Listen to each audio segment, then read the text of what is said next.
Hello and welcome back to Kim Reads as we continue with Rebecca's Sunnybrook Farm. Chapter 13 A Bittersweet Graduation. In the end, Emily Maxwell did invite Rebecca to go south with her to Old Point Comfort on vacation.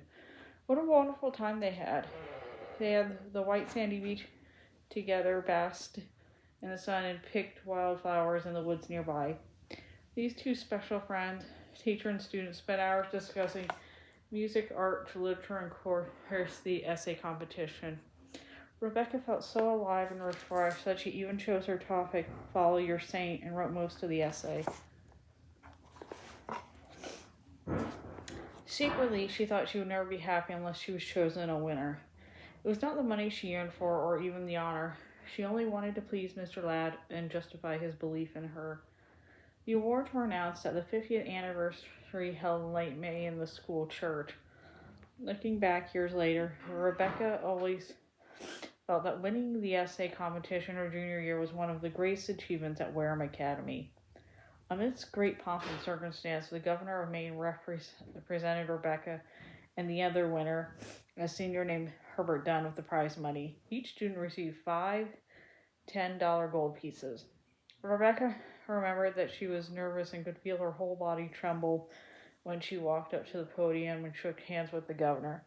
She couldn't believe her eyes or ears when Jeremiah Cobb, who had driven her over for the day, jumped up, waved his straw hat in the air, and shouted, "Hooray!" The talented young writer was thrilled to win the award for Mr. Ladd's sake and for the sake of her family, who set such a store by her. The governor read her essay himself and wrote Jan Moran and Sawyer a long letter praising their niece to the heights. Naturally, these two ladies were proud as peacocks. Aurelia Randall was proud too, and grateful when her daughter gave the prize money to pay the interest on the mortgage. Rebecca's triumph at Wareham Academy created quite a stir in Riverboro. People talked about it over their teacups for months afterwards. No one was surprised when Rebecca went home to Sunnybrook for the summer. Hannah had married Will Melville rather suddenly, and Mrs. Randall needed Rebecca to help run the house for a while. That fall, when Rebecca returned to the academy, she plunged into her studies with a fervor. She was determined to make her senior year her best year yet. It was a year spent conjugating French verbs, memorizing English poetry, studying American history, and writing a sensitive series of good essays, several of which were printed her byline in the Pilot. And then spring burst upon the scene in a glory of tulips and daffodils. When it came to the hectic week of examinations, which was the last hurdle Rebecca had to face before graduation, at length the day dawned for Rebecca, a day which had been looking forward for 5 years. Silently, she stole out of bed, crept out the window, and threw open the blinds to welcome the cloudless morning. Even the sun looked different, somehow larger, redder, more important than usual. "It's going to be a beautiful day," Emma Jane said from bed. "Did you sleep well?" "Not really, I'm too excited," Rebecca replied.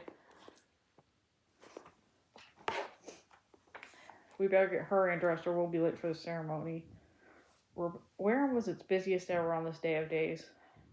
Parents and relatives of students had been arriving on the train and driving into town all morning.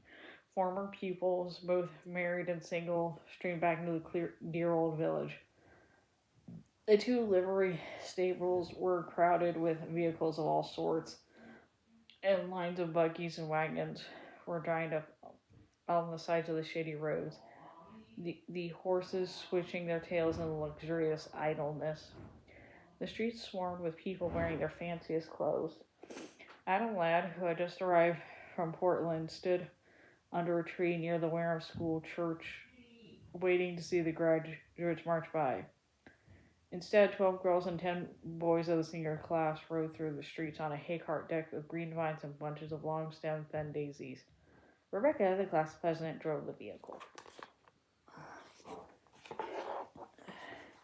She was seated on a green-covered bench that looked very much like the throne. As the June sunlight filtered down her hair, she looked exquisitely beautiful. The interior of the church was hot, and the air was still and breathless. The essays, songs, and recitations began as soon as the graduates were seated.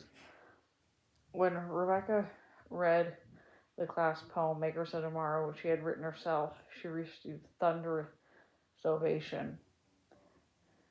In the audience, Rebecca spotted Hannah and Will and her brother John and cousin Ann. She missed her mother's smiling face, but she knew she couldn't leave the farm or the children to come to Wareham. She spied Mr. and Mrs. Cobb in the crowd, as well as many other Riverboro folks. But she didn't see her Aunt Jane. She knew Aunt Miranda couldn't attend, but where on this special occasion was her beloved Aunt Jane? Suddenly, it was time for the presentation of diplomas. As each graduate came forward to shake hands with Mr. Morrison, the principal, and receive that cherished diploma, the audience applauded enthusiastically.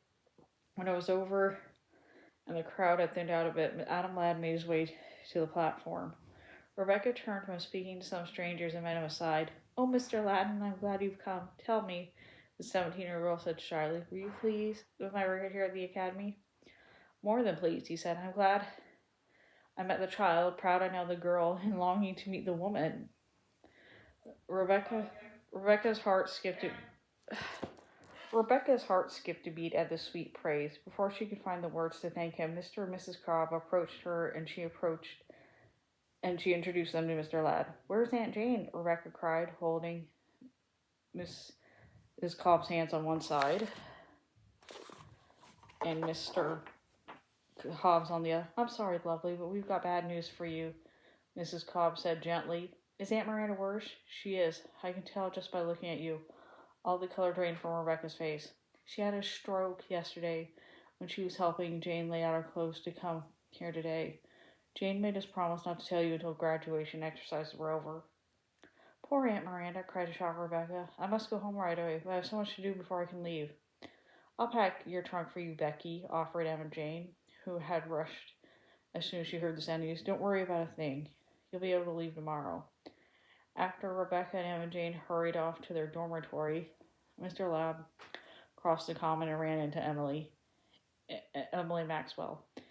Immediately, he told her the bad news from Riverboro. "What a tragedy," Miss Maxwell exclaimed.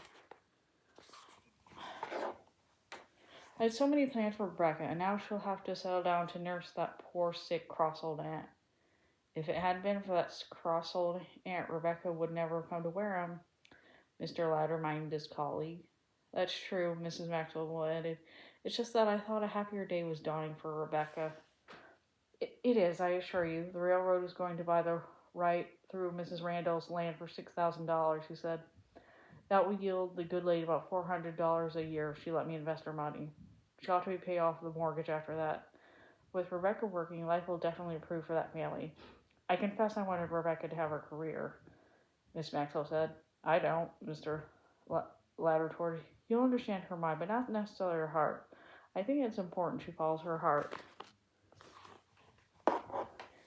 "Yes, particularly if her heart beckons your way," said Miss Maxwell, looking at him with a knowing smile. And that's the end of that chapter. See you later.